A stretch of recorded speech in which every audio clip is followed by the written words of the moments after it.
क्या हुआ IT sector के पहले की चेतावनी? क्या हो रहा है अभी की आईटी सेक्टर की स्थिति का? क्या उम्मीद करें आने वाले समय का? क्या है ट्रेडर्स और इन्वेस्टर के लिए एक्शन प्लान? नमस्कार दोस्तों, स्वागत है आपका डॉक्टर संजय वेब के यूट्यूब चैनल में। दोस्तों, आज मैं doctor Sanjay Sinha, technical analyst working on new web since last 29 years. Start करने से पहले मैं समझता हूं कि आप लोग निश्चित रूप से डिस्क्लेमर को अच्छे से देखकर पढ़कर समझ लिए होंगे। इस चैनल पर दिए गए सभी कंटेंट एजुकेशनल पर्पस से बनाए गए हैं और इसका उद्देश्य किसी भी प्रकार की एडवाइस या रिकमेंडेशन करना नहीं है। हम सेबी रजिस्टर्ड फिनेंशियल एडवाइजर नहीं है, इसलिए हम आपको स्ट्रिक्टली सलाह देते हैं कि अपने प्रोफेशनल के कंसल्टेशन के बिना आप कोई भी डिसीजन, फिनेंशियल इन्वेस्टमेंट, ट्रेडिंग या कुछ भी ना करें। कुछ भी प्रॉफिट या लॉस होता है तो उसके लिए रिस्पॉन्सिबल आप खुद होंगे। दोस्तों, आईटी सेक्टर खतरे में है। 3 महीने पहले नवंबर मंथ में आईटी सेक्टर पर हमारे वीडियो आईटी सेक्टर अब सावधानी जरूरी है मैंने आपको चेतावनी दी थी कि आईटी सेक्टर टॉप के नज़दीक है और रियल टाइम चार्ट पर हमने लॉन्ग पोजीशन क्रिएशन पर बचने की सलाह दिया था और तब से बाजार बिल्कुल उसी तरह से गिरा जैसा कि हमारी एनालिसिस ने दिखाया था। लेकिन सवाल यह है कि क्या गिरावट खत्म हो गई है या और गिरावट आ सकती है? आज के वीडियो में हम new analysis, trend lines, volume और टाइम साइकिल की मदद से आगे का ट्रेंड समझेंगे। अगर आप ट्रेडर या इन्वेस्टर हैं तो यह वीडियो आपके लिए बहुत जरूरी है। इस समय पैटर्न नीचे की तरफ बने हुए हैं। राइज के दौरान लॉन्ग पोजीशन लेने से पहले कंफर्मेशन का इंतजार करें। हर टाइम फ्रेम के अपर स्टॉप लॉस लेवल को सख्ती से फॉलो करें। हमेशा प्लान के साथ ट्रेड करें और इमोशनल फैसलों से बचें। उन की साइन की खोज करें जो न्यू एनालिसिस ट्रेंड को पहचानने के लिए प्रदान कर सकता है। New analysis time to make position uncover करता है।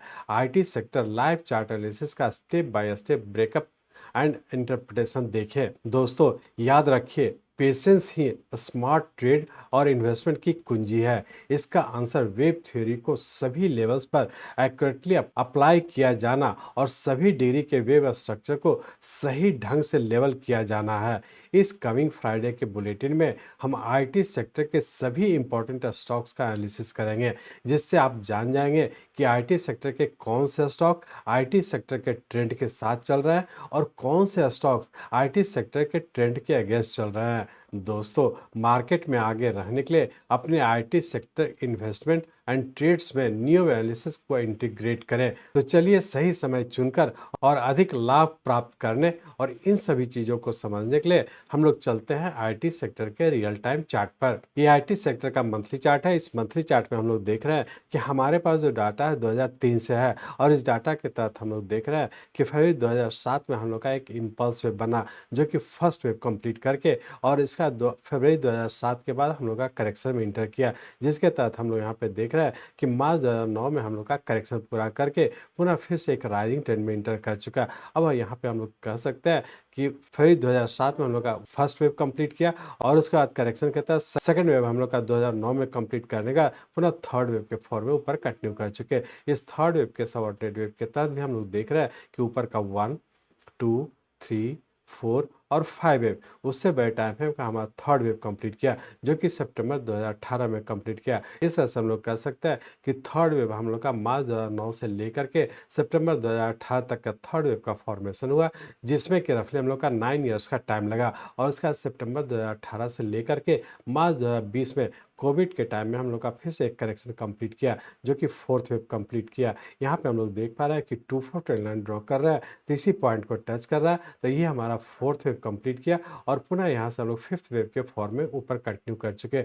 इस फिफ्थ वेव के लिए हमारा स्टार्टिंग पॉइंट फोर्थ वेव का एंड पॉइंट है जो कि मार्च 2020 में कंप्लीट किया, तो यहीं से हम लोग का फिफ्थ वेव के फॉर्म में ऊपर कंटिन्यू किए। तो हम लोग ये कह सकते हैं कि मार्च 2020 से हम लोग का फिफ्थ वेव के फॉर्म में ऊपर कंटिन्यू कर चुके।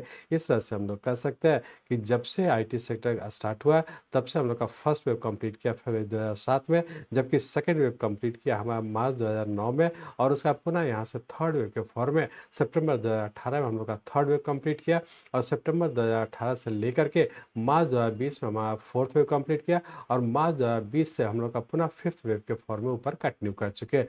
अब हम लोग यहाँ पे वॉल्यूम को एनालाइज करते हैं तो हम लोग देख पा रहे हैं कि फर्स्ट वेव में जो भी हम लोग का वॉल्यूम था उससे ज़्यादा वॉल्यूम हम लोग का थर्ड वेव के फॉर्म में हुआ, क्योंकि यहाँ पे देख पा रहे हैं कि जैसे हम लोग थर्ड वेव के फॉर्म में ऊपर कंटिन्यू किए तो यहाँ पे हम लोग का वॉल्यूम इंक्रीज किया जो कि फर्स्ट वेव के वॉल्यूम से ज़्यादा है। ये इंडिकेट कर रहा है कि सही मायने में हमारा ये थर्ड वेव ही है, और उसका यहाँ पर फोर्थ वेव के टाइम में हम लोग देखे थे कि यहाँ पे हम लोग का वॉल्यूम डिक्रीज किया, लेकिन फिफ्थ वेव के फॉर्म में जब ऊपर कंटिन्यू किए तो हमारा थर्ड वेव के वॉल्यूम के रेस्पेक्ट में हमारा फिफ्थ वेव में वॉल्यूम इंक्रीज किया है। ये इंडिकेट कर रहा है कि यही हमारा फिफ्थ वेव है, और फिफ्थ वेव के फॉर्म में अभी भी ऊपर कंटिन्यू है।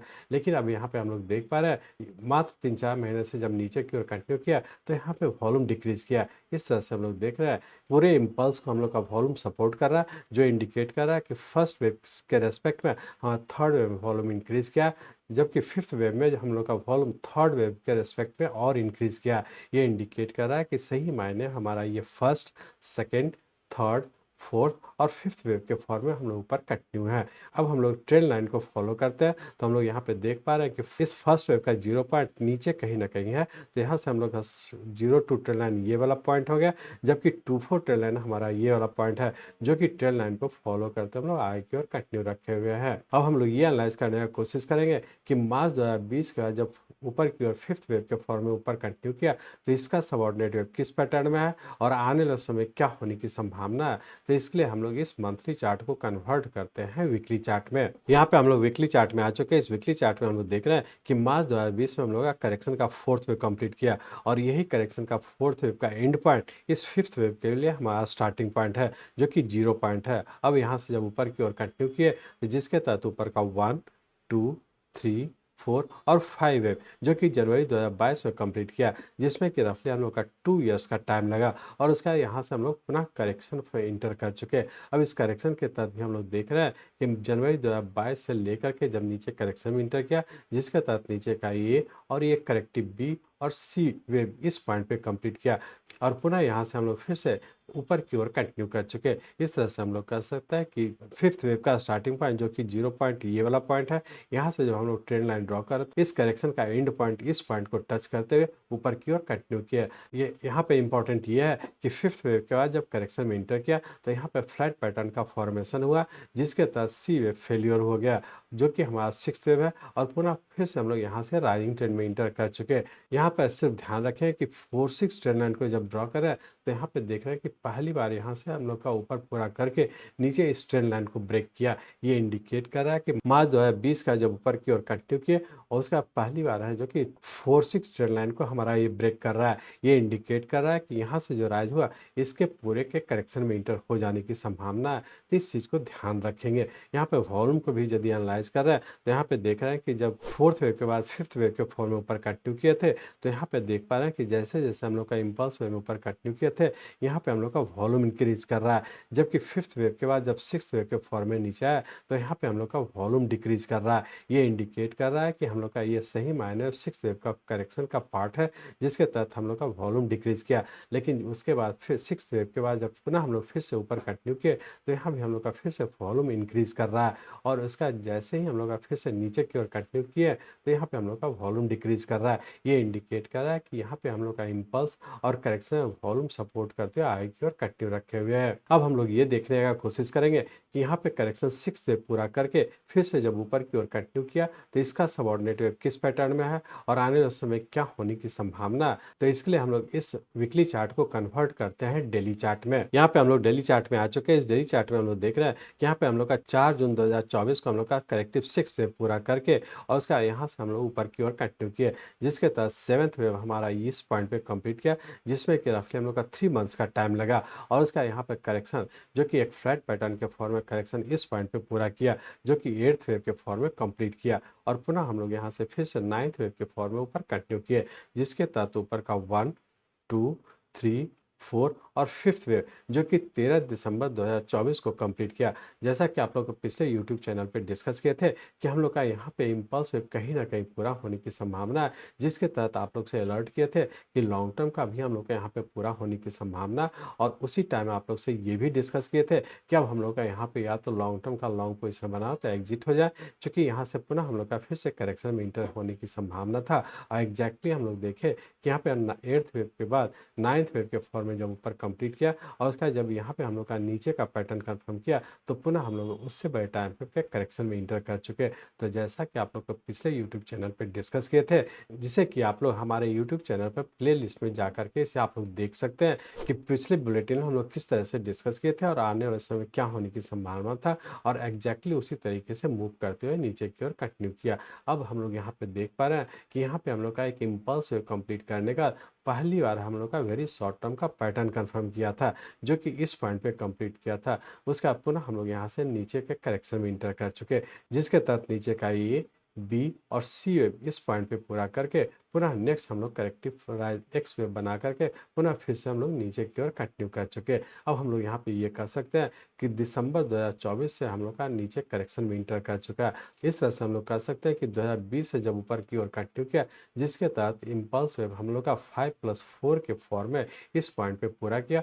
पुनः हम लोग ये कह सकते हैं कि 2020 से जब ऊपर कंटिन्यू किया था उसका एक इम्पल्स वेव इस पॉइंट पे कंप्लीट किया, जिसमें कि रफली हम लोग का 4.5 से 5 साल का टाइम लगा। और उसका यहाँ से हम लोग पुनः करेक्शन में इंटर कर चुके कि यदि लॉन्ग टर्म की बात करें तो लॉन्ग टर्म हम लोग का 13 दिसंबर 2024 में पूरा करके अपना लॉन्ग टर्म के करेक्टिव फॉल में इंटर कर चुका है। और मीडियम टर्म की बात करें तो मीडियम टर्म भी हम लोग का यहाँ से नीचे की ओर करेक्शन में इंटर कर चुका है। कि लॉन्ग टर्म की बात करें तो लॉन्ग टर्म अभी करेक्टिव फॉल में इंटर कर चुका है, मीडियम टर्म के भी करेक्टिव फॉल में है। जबकि वेरी शॉर्ट टर्म और शॉर्ट टर्म की बात करें हम लोग इस डेली चार्ट को कन्वर्ट करते हैं आवर्ली चार्ट में और देखते हैं कि इसका सबऑर्डिनेट वेव किस पैटर्न में है और आने समय क्या होने की संभावना है। और उसके लिए हमारा वेरी शॉर्ट टर्म और शॉर्ट टर्म के हम लोग के लिए स्टार्टिंग लेवल क्या है, मतलब स्टॉप लॉस क्या है। और जब तक एक करेक्टिव फॉल का है, जब ऊपर का पैटर्न कंफर्म करेगा, जैसा कि आप लोग को बेसिक कोर्स में डिस्कस किया है कि पैटर्न कंफर्मेशन हम लोग का 2 स्टेज में होता है। तो जब तक के दोनों स्टेज फुलफिल नहीं करता हम लोग ये माने कि अभी भी नीचे रहने की संभावना है। अब हम लोग ये एनालाइज करने की कोशिश करेंगे कि वेरी शॉर्ट टर्म और शॉर्ट टर्म का अपर स्टॉप लॉस क्या है और पैटर्न कंफर्मेशन का हम लोग का जो दोनों स्टेज है वो कहाँ पे फुलफिल होने की संभावना है। तो इसके लिए हम लोग इस डेली चार्ट को कन्वर्ट करते हैं आवरली चार्ट में। यहाँ पे हम लोग आवरली चार्ट में आ चुके हैं। इस आवरली चार्ट में हम लोग देख रहे हैं कि जब हम लोग का यहाँ से नीचे की ओर कंटिन्यू किया था, जिसके तहत हम लोग का यहाँ से लास्ट करेक्टिव फॉल में इंटर किया, जो कि थर्ड वेव के फॉल में नीचे कंटिन्यू किया है। और जैसा कि आप लोग पैटर्न कंफर्मेशन रूल के तहत देख रहे हैं कि नीचे का 1, 2 और 3 और यहाँ पे हम लोग करेक्टिव फोर्थ फिफ्थ वेव के फॉर्म में नीचे कंटिन्यू है। तो अब हम लोग ये कह सकते हैं कि वेरी शॉर्ट टर्म के लिए हम लोग का अपर स्टॉप लॉस क्या हो सकता है। तो हम लोग ये कह सकते हैं कि वेरी शॉर्ट टर्म के लिए हम लोग का अपर स्टॉप लॉस ये वाला होगा, जो कि 41,500 का है। जब तक ये अपर स्टॉप लॉस जो कि 41,500 का है ब्रेक नहीं करता है, किसी भी बड़े टाइम फ्रेम का हम लोग लॉन्ग पोजिशन बनाने से बचेंगे। जबकि शॉर्ट टर्म के लिए हम लोग का स्टार्टिंग पॉइंट ये वाला पॉइंट है, जो कि 43,500 का है और यही स्टार्टिंग पॉइंट आप लोग स्टॉप लॉस के नाम से जानते हैं। तो शॉर्ट टर्म के लिए हम लोग का अपर स्टॉप लॉस है 43,500 का। जब तक ये ब्रेक नहीं करता है किसी भी लॉन्ग टर्म का लॉन्ग पोजीशन बनाने से बचेंगे। तो इस तरह से हम लोग कह सकते हैं कि वेरी शॉर्ट टर्म की बात करें तो वेरी शॉर्ट टर्म हम लोग का अभी भी नीचे का डाउन ट्रेंड है। शॉर्ट टर्म की बात करें तो शॉर्ट टर्म भी हम लोग का डाउन ट्रेंड में है। जबकि मीडियम टर्म और लॉन्ग टर्म की बात करें तो मीडियम टर्म और लॉन्ग टर्म के लिए करेक्टिव फॉल में इंटर किए और अभी भी नीचे रहने की संभावना है। इस तरह से फाइनली हम लोग ये कह सकते हैं कि हम लोग अभी लॉन्ग टर्म के भी करेक्टिव फॉल में है, मीडियम टर्म के भी करेक्टिव फॉल में है, जबकि शॉर्ट टर्म और वेरी शॉर्ट टर्म के डाउन ट्रेंड में है। तो जब भी आप लोग जिस भी टाइम फ्रेम का ट्रेड करना चाहते हैं उस टाइम फ्रेम का जब तक के ऊपर का पैटर्न कंफर्म नहीं करता है किसी भी टाइम फ्रेम का लॉन्ग पोजीशन बनाने से बचेंगे। यदि लॉन्ग पोजीशन बना तो जब भी ऊपर जाता है करेक्टिव राइज में आप वहाँ पर प्रॉफिट बुक करके एग्जिट होने का कोशिश करेंगे। ध्यान रखें कि जब तक के नीचे से ऊपर का पैटर्न कंफर्म नहीं करता है किसी भी बड़े टाइम फ्रेम का लॉन्ग पोजीशन बनाने से बचेंगे। थैंक यू दोस्तों, आपने वीडियो देखने के लिए समय निकाला। हर एक मूव पर अलर्ट रहना ट्रेडिंग का एक हिस्सा है और मेरा यही एम है कि मैं आपको हमेशा अप टू डेट और इन्फॉर्म रखूं। मिलते हैं अगले वीडियो में एक नए एनालिसिस के साथ। तब तक के ट्रेड सेफ, स्टे अलर्ट।